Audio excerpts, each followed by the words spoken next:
sanzwe n'umuraperi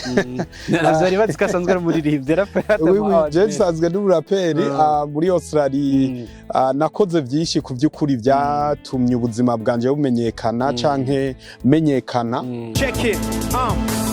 I was just 11 when I became a soldier. Bullets in my hands and a gun on my shoulder. Being a schoolboy but being meant to kill. I didn't like my life but I just had to deal. Blood on my shoes and fighting all day. Urakoze ndibuka icyambere inje nariyumviriye gutangura gukora umuziki. In fact hariho umuririmbyi w'umugenzi witwa B-Face twigeze gukora indirimbo together yitwa Number Moja. Ijya tware oya no ijya Number Moja ariko verse yanje twarikozwe ni Number Moja ingoma Number Moja woja rero nari nashize ko twagize remix ryoshe Bugesera yari yakozwe n'umuntu w'umuhanga yitwa Colide Magic. Hanyuma icyo gihe nimba navyivuye gute nabubwira ati mugenzi aha hantu nibumva ndi kuri ingoma uko mbona aba barundi nizi project niyo nzoja gusaba ijambo abantu bazovuga ngo ubusani mu burabe numva no muri ministeri ashavuga ngo exactly genda urabe aba ba Jay-Z n'aba entrepreneur do ho niveau urabibona mugani wawe genda urabe bajya dufate nkujya mu guverineri wa Berebe n'umuririmbyi ariko ari agaciro mu bantu sivyo. Rero nkavuga ati n'abaririmbyi bene wacu canke bahi Burundi bamenye yuko ubuzima bwose si umuziki burya umuziki ni element ntoyi ku ndoto z'umuntu.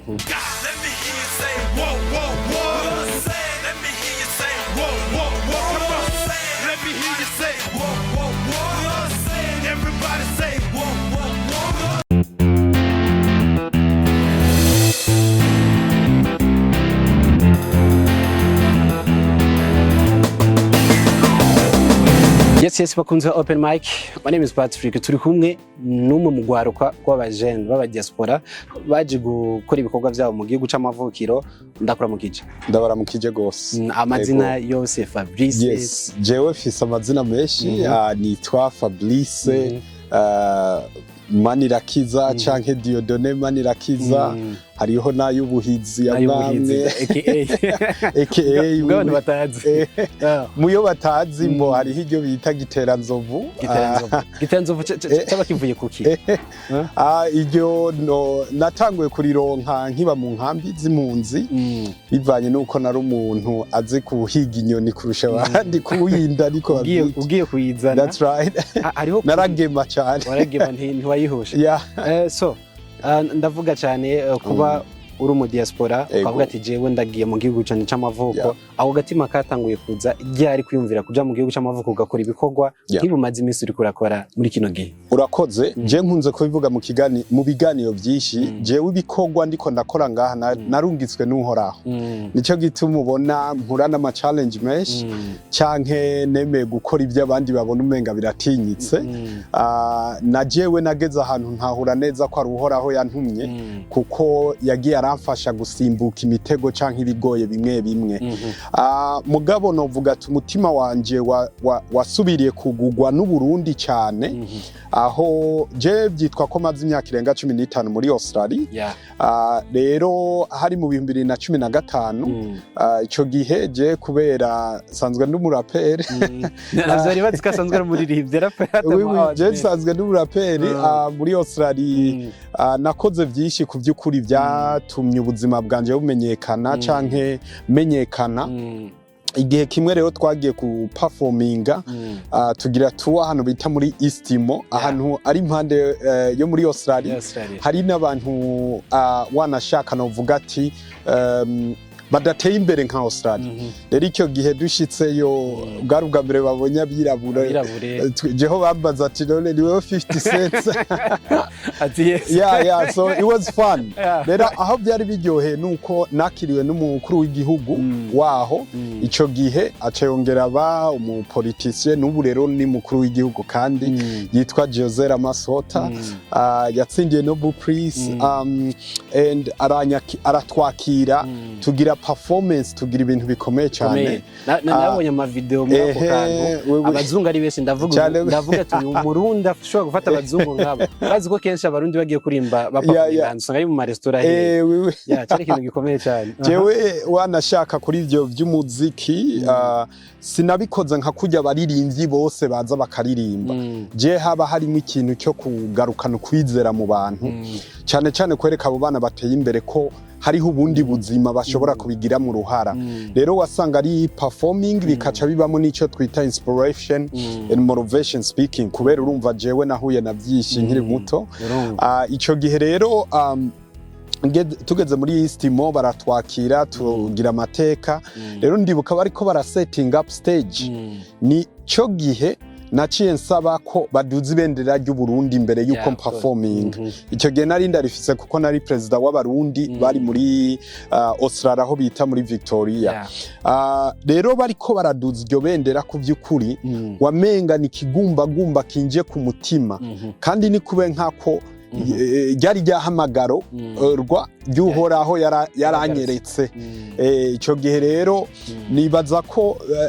icyo nzi cyo no kwemeza nuko harambaye mu ikintu kivuga ati amateka uri kurandikisha ngaha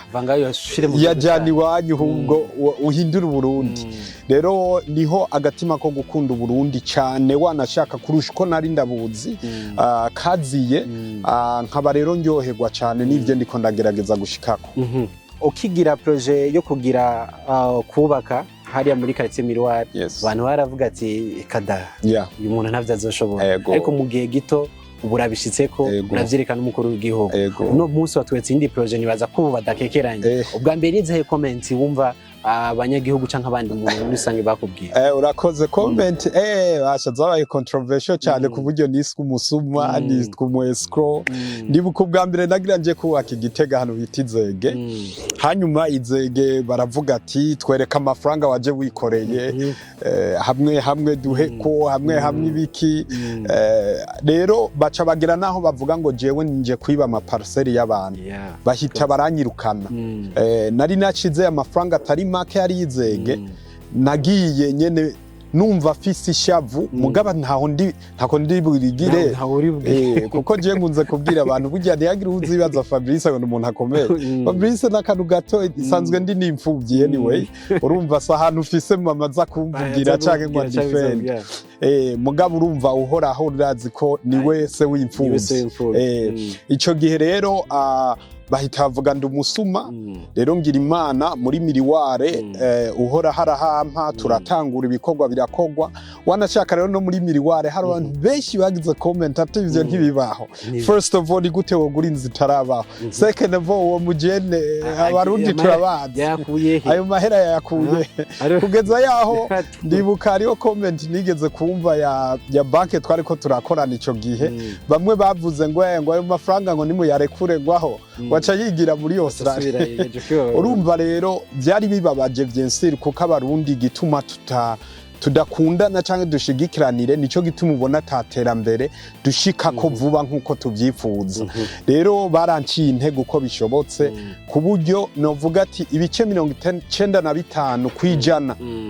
by'abantu ntibari gushobora kubyihanganira kuko je muri Australie ntaco nari imbuzi in fact nari umustar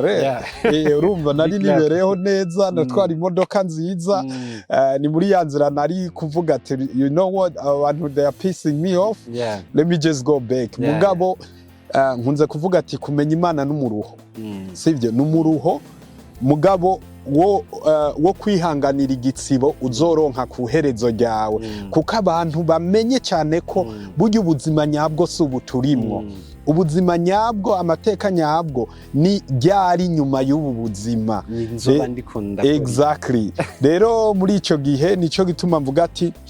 kumenya Imana n'umuruho kuko kuvaho ndayimenye ikampiye message byatumye imiruho yose mpura nayo ntegerezwa kuyihanganira ntegerezwa kugwana nayo cyo gituma magarira abarundi bose cyane cyane abajene tuba ba komando b'Imana uravye umuziki yes sir wongaha mu Burundi no mose nicaye ikintu wogira kugira ngo bashikaye ho washitse urakoze ndibuka icyambere inje nariyumviriye gutangura gukora umuziki. In fact hariho umuririmbyi w'umugenzi yitwa B-Face twigeze gukora indirimbo together yitwa Number Moja. Ijya tware oya no ijya Number Moja ariko verse yanje twari kozwe ingoma Number Moja woja rero nari nashize ko twagize remix iryoshe Bugesera yari yakozwe n'umuntu w'umuhanga yitwa Call the Magic. Hanyuma icyo gihe nimba navyivuye gute nabubwira ati mugenzi ahantu nibumva ndi kuri ingoma uko mbona aba barundi nizi project niyo nzoja gusaba ijambo abantu bazovuga ngo ubusani buburabe numva no muri ministeri yashavuga ngo exactly iyo shoshere niyo shaka yuko umuririmbyi ashobora gukora project nk'inzi nkuko tubona muri Berbe umuririmbyi ariko of course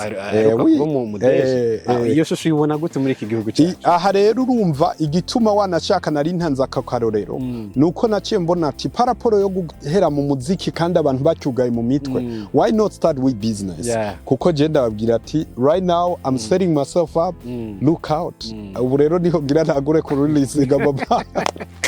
jengere nenda kuvyuka kuko remaze kubona ibiganiro byose rumaze gukora ico kintu baguma bagira sinzi ko bareba hamaje naronse umuntu ashaka kunukira link yaheze umwaka n'igice hanyuma tnongera ndarondeza n'ibindi ndavuga ati genda nzokire kino kintu okay twitega album ryari EP ryari wow Jesus ndacarondera Jay-Z kugira tuvugane ukuntu twozoyirelease sindamuronka niho nzokubwira nitwabonana na Jay-Z but ndacabyiyumvira gusa ndacaraba kuko urabona abarundi nabo abantu basanzwe ubu urabona bari mu miziki ya bombori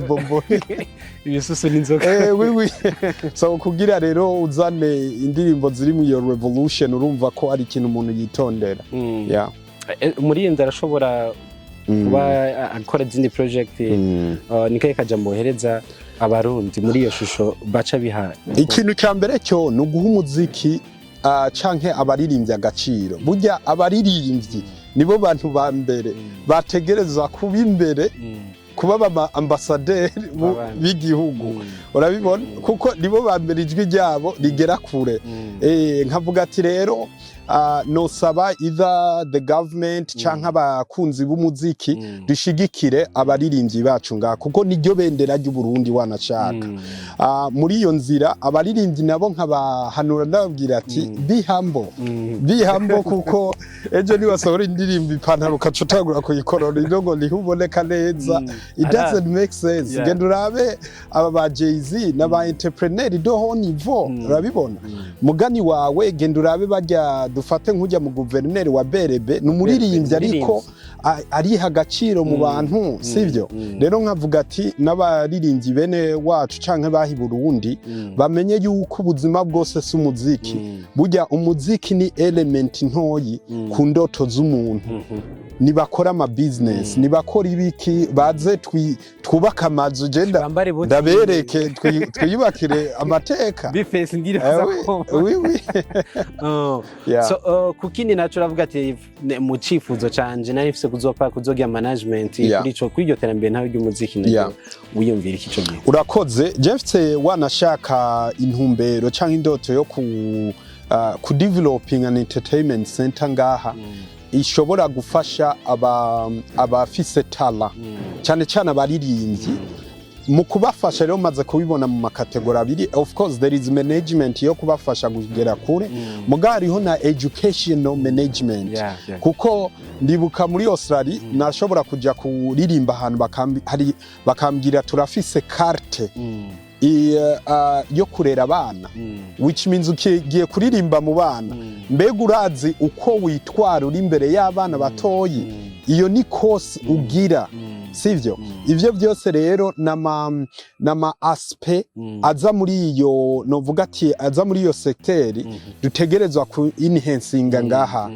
uko wambara uko witwara uko uvuga uko ugira iki ivyo byose burya birajana muri iyo nzira rero kuko uzorabe nk'ubu nk'umuririmbyi dufate yogira iteka ryo gutumigwa muri UN kuja kuririmbayo I'm sure ko wosanga atamarori yambaye. Yeah. So indirimbo zawe ujya mwanya kugira ngo ugire imyandikire wibuka neza waba uri hehe urazi ko hip hop kugira ngo ushobore kwandika teza kubura ahantu wenyine warashishumitse ukundi kuntu haba ari ryari byaza jewe ukuntu byaza je urumva nakuze je nabaye imfuvyi ifise imyaka 8 ndahunga nja mu nkambi z'impunzi ifise imyaka 15 imbere yaho ibyabaye mu Burundi intambara zagiye zirahaba murazizi nakubwiye ubuzima bwo mu nkambi rero the story was so big and still so big ni nk'ubu wogenda ukabaza umurundi wari wo wese ngaha story yo kubwira nawe wowe usanga ahubwo warakize kuko ngaha mu Burundi namamvuga no mu byifuzo byanje ndashaka kuzozana ikintu no kwita psychological healing kuko abarundi turarusha uzoraba umurundi akurose arose uko agutuka aragutuka ukiyumvira ati none ubu muntu ni stock yari yaragize exactly kubera iki turarushe mu mitwe rero nkavuga ati ico gihe byari byoroshe ko nandika imirongo kuko urumva I'm talking about my life, you know what I mean? Yeah. So nikaye kajambo bwira abanyuma akanyuma nzogaruka n'undi munsi nigasinuka mu Kirundi nikaye kajambo bwira abantu muri rusange abakunzi bawe muri music abakunzi bakunda aba entrepreneur bwawe bwo kubaka no kugira gute unabatumira cyane gukora urakoze ikintu nobwira abakunzi b'ibikorwa byanje ni dushigikiranire tutarabye ngo ni Fablice kuko nk'iyi project naraharuye sanga izohera ntanza akazi ku bantu barenga 300,000 iyi project izotuma babarundi bene wacu barungika amafaranga y'agaciro izotuma turiha amakori muri leta aya mabarabara canka amashuri y'abana baruguru bigende neza canka abakozi ba leta baronka imishahara ikwiye urumva rero ntiyagira umuntu azoza kuri wewe agira inzigo kuri jewe urumva ndibuka bisi heze harabavuze ngo je narabivye ndavuga ati bugenzi hari igihe wosanga ako nkavuga ati tureke kwankana tureke guterana imitego tuve mu byisako abarundi dukundane kuko Imana burya twewe hari igihe wosanga turutana abanyisirayeli ku rukundo guhoraho uravyumva rero nkavuga ati dushigikiranire hanyuma ubona hari ico no mufasha anyiture kuko abantu nimagiriranire wewe uzana ivyiyumviro atamahera ufise ngurasara je abantu ba mbere bangwanije bavuze ngo none uwo arafise amahera urumva bamwe atatweretse ayo muri yose azanye muri Australie ubwo ivyo byose avuga n'ubusa cye nkavuga none iyi project je namambira bari iyi project iri hagati y'amafaranga ngana y'amarundi miliyari 18 ni miliyari 20 nta n'ugwa Kongo jewe natagura hano iyi project ayitaza tago yatanugwa Kongo mugabo urumva ni byavyimviro la kwa kundi avuga ati yo n'abajene karibu ndabere kuko ubwo ni dege tuzigire tuguruke so rigana gushimire cyane ikiganiro ni open mic ndanakwifuriza n'ibikorwa byiza n'abantu bato bato nako ndavugira numvise ko imigambi yabo nibihere hejuru gusa ndagushimire cyane ndabashimiye gose ndakunda open mic ndakunda Keza Net God bless you all. Asante sana. Thank you.